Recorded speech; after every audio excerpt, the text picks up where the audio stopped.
कुछ ऐसी राजनीतिक ताकतें हैं जो ईस्ट पाकिस्तान की स्थिति से अपनी राजनीति की रोटियां सेकना चाह रही है। मगर मैं बता दूं, सरकार किसी दबाव में आकर कोई निर्णय नहीं लेगी। उंगली उड़िया बोलने लगी है।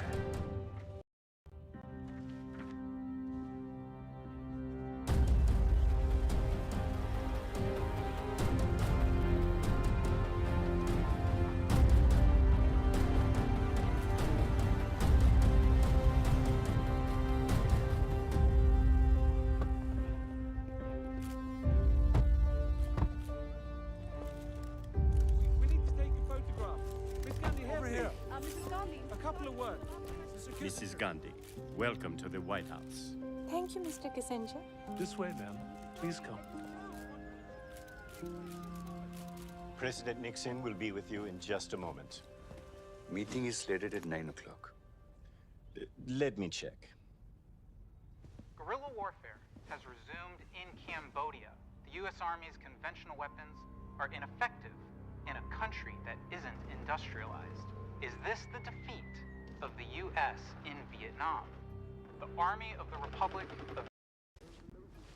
The situation in Vietnam is serious. Yes, I know. But, sir, we shouldn't keep our guest waiting for too long. Guests who? The Indian Prime Minister, Mrs. Gandhi. As I informed you, she's been waiting since morning. Do you know, Henry, I find Indian women to be so unattractive. I wonder how Indian men are able to reproduce with them. Anyway, show her in. Yes, sir. Madam Prime Minister, the President will see you now. This way, please.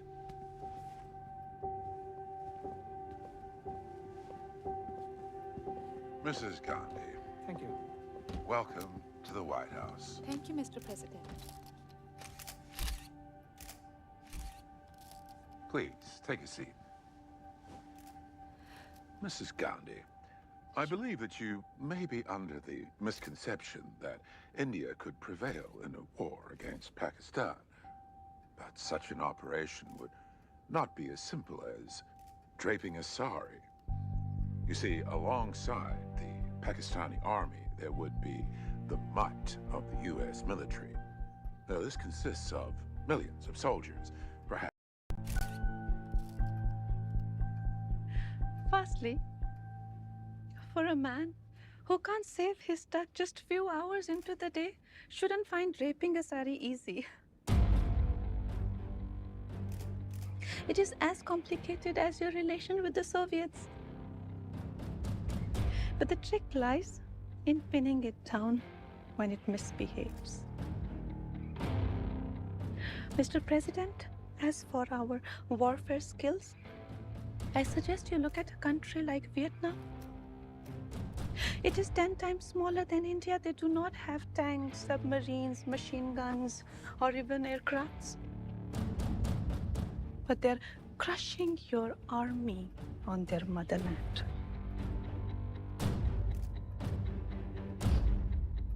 What is helping them? Their guts.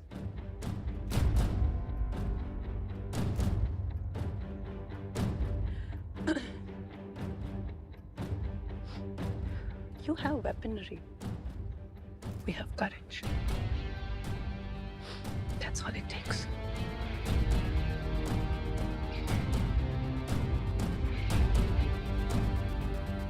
পাকিস্তানিরা এক জন্য নয় যে তোমরা ভাবো তোমরা শক্তিশালী, বরং এই জন্য যে তোমরা ভাবো আমরা দুর্বল। আমরা লড়বো নিজের স্বাভিমানের জন্য, নিজের মাতৃভূমির জন্য। প্রয়োজনে প্রত্যেকটা বাঙালি বিপ্লবী হবে, কিন্তু বাংলাদেশ স্বাধীন হবেই। আমার দেশ, বাংলাদেশ, আমার দেশ, Bangladesh. Isn't there something that you can do to stop this imminent confrontation with Pakistan? Well, a solution has to be worked out. I urge America to put pressure on Pakistan to stop this exodus. Put an end to the genocide in East Pakistan. World has to come together and stand with India. Take some decisive actions. If they don't, we surely will. Khalid साहब, ये तो media में छा गई है। उधर America पर अपना प्रेशर बना रही है और इधर हमें खुलेआम धमकी दे रही है। बहुत इम्तिहान ले लिए इस औरत ने हमारे सब्र के। नियाजी जी, launch air strikes against that bloody shithole of a country.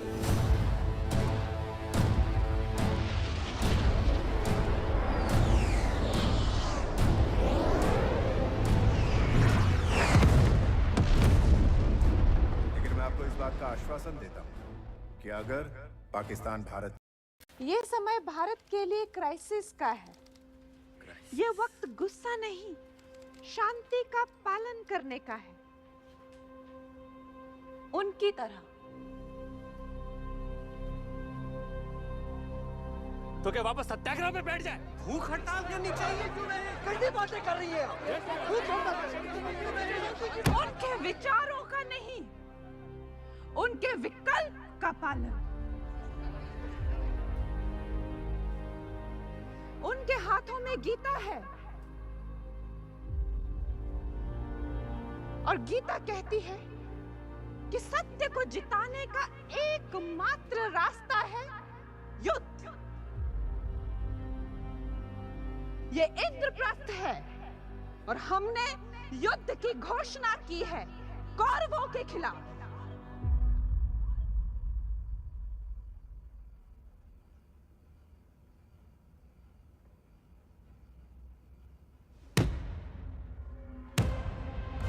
John McCain, your fleet must reach the shores of East Pakistan within 13 days.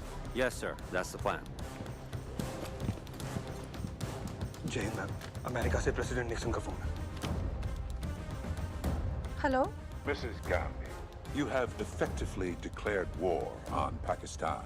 My fleet will be on the shores of East Pakistan within 13 days. You should have rethought this decision. There is nothing to think, Mr. President. In fact, Indian defense will be waiting to welcome your troops.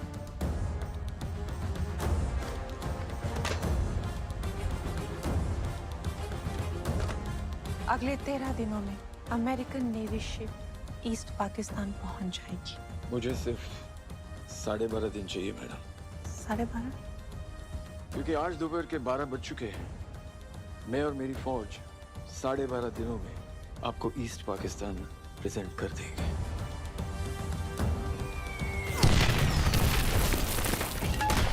Shores of East Pakistan. So has ours. They're waiting to welcome you. In fact, you are late by a minute, President. Yes? Mr. President, we're currently approaching the shores of East Pakistan. But the Union Army, they're waiting for us. At the shore, with Garlands. Sir, General Niazi has surrendered.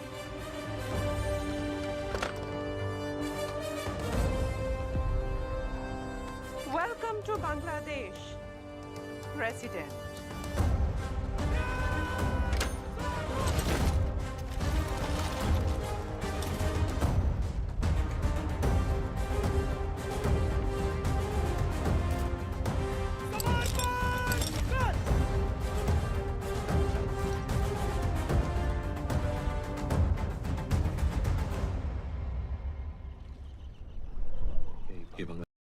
ये बंगाल की धरती आज मुझसे कुछ कह रही है। क्या कह रही है बाबा?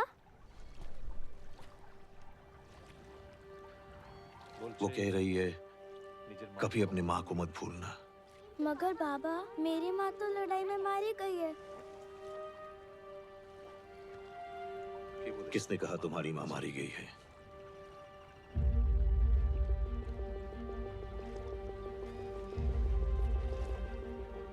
हम में से किसी भी बंगाली ने अपने माँ को नहीं खोया। भारत माता ने हमारे मातृभूमि बंगाल को जन्म दिया है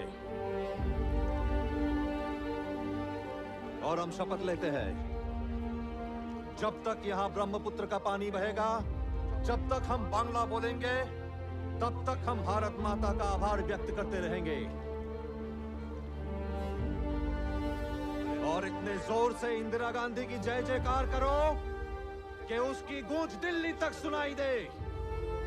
जय मां इंदिरा, जय मां इंदिरा, जय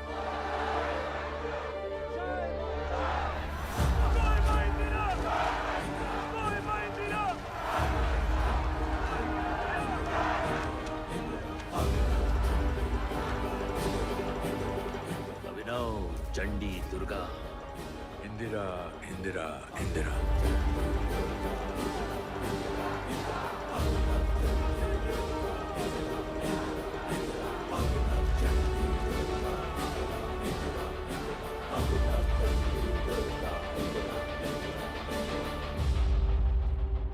Indira Gandhi to appear in front of Allahabad High Court Judge Jagmohan Lal Sinha today.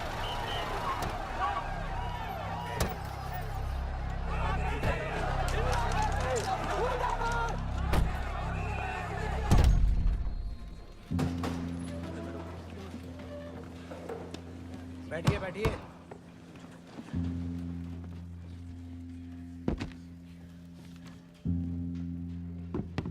Court conventions के हिसाब से और कोर्ट की मर्यादा का ध्यान रखते हुए कोई खड़ा नहीं होगा जब आज की इंपॉर्टेंट विटनेस अंदर आएंगी।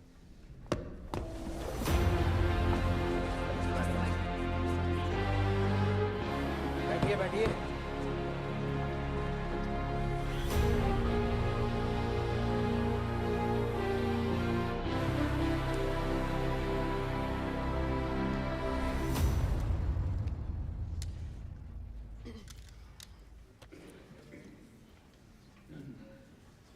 कार्रवाई शुरू कीजिए। Thank you my Lord. आपने सर्विंग गवर्नमेंट ऑफिसर्स की मदद ली अपने रायबरेली के इलेक्शन कैंपेन में। मैंने किसी सरकारी कर्मचारी की मदद नहीं ली। मिस्टर यशपाल कपूर आपकी सहायता कर रहे थे इलेक्शन कैंपेनिंग में। नहीं, वो तब तक रिजाइन दे चुके थे। रेजिग्नेशन दिया था मगर एक्सेप्ट नहीं हुआ था। नहीं, एक्सेप्ट हो चुका था। आपने प्रधानमंत्री होते हुए एयरफोर्स प्लेन का इस्तेमाल किया अपने इलेक्शन में, ये बात तो आप मानती है?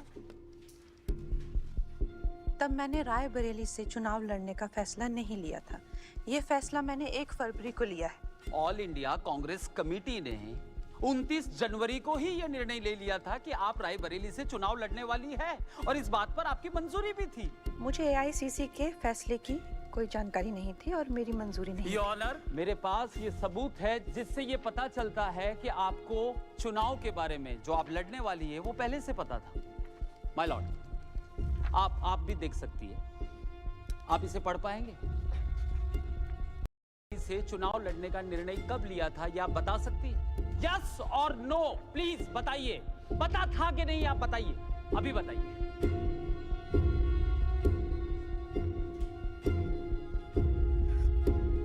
ये बहुत ही कॉम्प्लिकेटेड लीगल लैंग्वेज में लिखा गया है तो मुझे समझ नहीं आ रहा।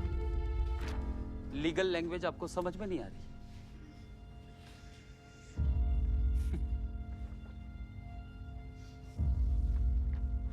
मेरे सवाल पूरे हुए माय लॉर्ड। अब आप जा सकती हैं। Thank you. श्रीमती इंदिरा गांधी जी को लीगल भाषा समझ में नहीं आती। उनकी अपनी ही party All India Congress Committee के लिए गए फैसले उनको बाद में पता चलते। एयरफोर्स प्लेन का इस्तेमाल सिक्योरिटी के लिए किया गया, ये झूठ हमने भी माना, मगर पोडियम, लाउड स्पीकर और रोस्टम का इस्तेमाल क्या सिक्योरिटी के लिए किया गया? उत्तर प्रदेश सरकार का यह कहना है कि पिछले 2 महीनों में इंदिरा जी के दिल्ली से उत्तर प्रदेश से दिल्ली आने जाने में करीब 32 लाख रुपए का खर्च हुआ है, जो उत्तर प्रदेश जैसे गरीब राज्य के लिए बहुत बड़ा बर्डन है। इस तरह के झूठ अगर वो भरी अदालत में बोल सकती है तो किस अधिकार से वो हमारी देश की प्रधानमंत्री रह सकती है? तो मेरी अदालत से ये दरख्वास्त है कि इंदिरा जी की चुनाव में हुई जीत को अमान्य घोषित किया जाए। इस अदालत का निर्देश है कि कांग्रेस पार्टी 2 हफ्तों के अंदर अपना नया प्रधानमंत्री चुन ले। श्रीमती इंदिरा गांधी को 6 साल के लिए चुनाव लड़ने से प्रतिबंधित किया जाता है। ये अदालत चुनाव में हुई उनकी जीत को भी रद्द करती है।